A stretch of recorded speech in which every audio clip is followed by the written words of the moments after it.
House Democrats are proposing a very long list of tax hikes to pay for President Biden's $3.5 trillion social spending plan, but they leave out some of the administration's key priorities. The House plan, for example, would raise the corporate rate to 26.5% instead of the 28% that the White House initially wanted.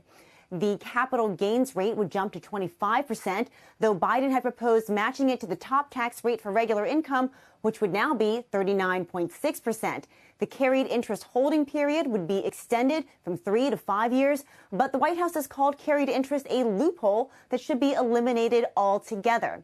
Now, other administration proposals that didn't make the cut, getting rid of stepped-up basis, a minimum tax on corporate book income, and changes to IRS reporting rules.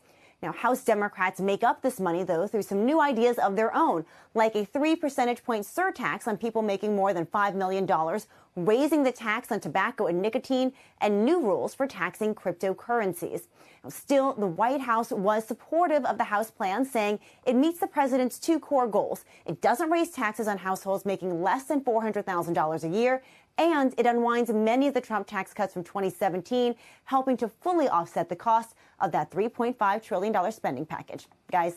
So let me ask a couple of quick questions here. The idea of reducing the corporate tax below where the president would have it at 28% to something, I think you said 26.5.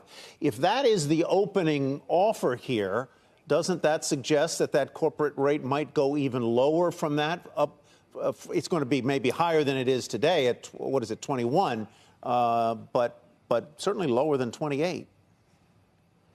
Sure. I mean, and that, I think, is an acknowledgement to the moderates like Senator Joe Manchin, who said that they are more in the ballpark of about 25%.